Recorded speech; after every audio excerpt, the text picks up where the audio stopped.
భారత్ మాతాకి తెలంగాణ భారతీయ జనతా పార్టీ తరఫున తెలంగాణ రైతాంగం తరఫున తెలంగాణ ప్రజల తరఫున నేను భారత ప్రధానమంత్రి నరేంద్ర మోడీ గారికి భారత హోంశాఖ మంత్రులు అమిత్ షా గారికి హృదయపూర్వకమైనటువంటి కృతజ్ఞతలు ధన్యవాదాలు తెలియజేస్తా ఉన్నాను. అనేక సంవత్సరాల నిజామాబాద్ రైతుల యొక్క పసుపు బోర్డు ఏర్పాటు పోరాటం ఈరోజు సాకారం కావడమే కాకుండా దేశానికి సంబంధించినటువంటి ఈరోజు పసుపు మధ్యప్రదేశ్లో మహారాష్ట్రలో అనేక రాష్ట్రాలలో కూడా ఉత్పత్తి అవుతున్నప్పటికీ కూడా మరి తెలంగాణ రైతుల మీద నిజామాబాద్ రైతులు ఉన్నటువంటి ప్రేమ కారణంగా నరేంద్ర మోడీ గారు ఈ యొక్క జాతీయ పసుపు బోర్డు హెడ్ క్వార్టర్ నిజామాబాద్లో ఇవ్వడం ఏదైతున్నదో ఇది గొప్ప పరిణామం అని సందర్భంగా మనం చేస్తున్నాను. అందుకే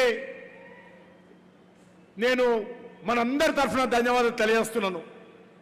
నరేంద్ర మోడీ గారి ప్రభుత్వము రైతాంగ పక్షపాత ప్రభుత్వము. ఈరోజు మనకందరికీ తెలుసు, ఈ రాష్ట్రంలో విద్యుత్ కోతలు ఉండేది, రైతులు మోటార్లు ఎండిపోతుండేది. మన రాష్ట్రమే కాదు, దేశమంతా కూడా అదే పరిస్థితి. ఈరోజు దేశంలో ఎక్కడ కూడా విద్యుత్ కోతలు లేనటువంటి నూతన భారతదేశాన్ని నరేంద్ర మోడీ గారు ఆవిష్కరించారని మనం చేస్తా ఉన్నాను. ఈరోజు రైతులు ఎంత కరెంటు కావాలన్నా కూడా దేశవ్యాప్తంగా రైతులకు ఈరోజు కరెంట్ ఇస్తున్నటువంటి ప్రధానమంత్రి నరేంద్ర మోడీ గారని సందర్భంగా మనం చేస్తున్నాను. మనకు తెలుసు, ఎరువుల కోసం దుకాణాల దగ్గర రోజుల తరబడి క్యూలో ఉండేవాళ్ళం. గుండెపోటు వచ్చేది, రైతులు లాఠీచార్జ్ జరిగేది. ఈరోజు ఎరువుల కొరత లేనటువంటి నూతన భారతాన్ని నరేంద్ర మోడీ గారు ఆవిష్కరించారు. యూరియా కానీ డిఏపి కానీ ఎక్కడ కావాలన్నా, ఎంత కావాలన్నా, ఎవరికి కావాలన్నా ఈరోజు కేంద్ర ప్రభుత్వము ఎరువులు ఇస్తున్నది. ఒక బస్తా ఎరువు యూరియా 260 రూపాయలు మాత్రమే రైతుల దగ్గర తీసుకుంటుంది. కానీ కేంద్ర ప్రభుత్వము ఆ యూరియా మీద ఖర్చు పెడుతుంది 3500 పైచీలకు ఖర్చు పెట్టి సబ్సిడీ ఇచ్చి రైతుకు మాత్రము 267 రూపాయలు మాత్రమే రైతుల దగ్గర తీసుకుంటున్న విషయాన్ని మనం చేస్తా ఉన్నాను.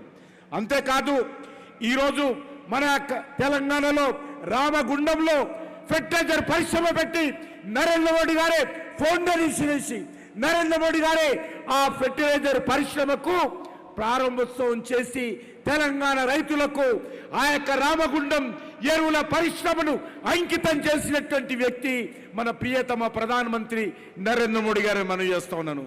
అంతేకాదు మనకందరికీ తెలుసు, ఈరోజు అనేక రకాలుగా రైతులకు సంబంధించి ప్రధానమంత్రి కిసాన్ సన్మాన్ నిధి పేరుతో ప్రతి రైతుకు సంవత్సరంలో 3 సార్లు అకౌంట్లో డబ్బులు వేస్తున్నటువంటి ప్రధానమంత్రి నరేంద్ర మోడీ గారు బీజేపీ ప్రభుత్వం అని ఈ సందర్భంగా మనం చేస్తూ, సమయం తక్కువగా ఉంది కాబట్టి పెద్దలు అమిత్ షా గారు మాట్లాడతారు కాబట్టి మేము ఎవరం కూడా ఎక్కువసేపు మాట్లాడకుండా ఒకటి మాత్రం మనం చేస్తున్నాను.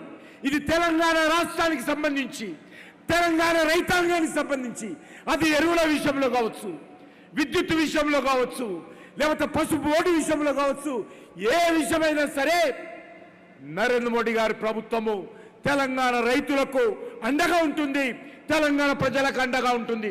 నేను ఈ సందర్భంగా మనవి చేస్తున్నాను, ఈ రాష్ట్రంలో ఉన్నటువంటి గతంలో ఉన్నటువంటి ముఖ్యమంత్రిగా పనిచేసినటువంటి కేసీఆర్ కానీ, ఇప్పుడు పనిచేస్తున్నటువంటి రేవంత్ రెడ్డి కానీ నరేంద్ర మోడీ గారు తెలంగాణకి ఏమి ఇచ్చారని అడుగుతా ఉన్నాను.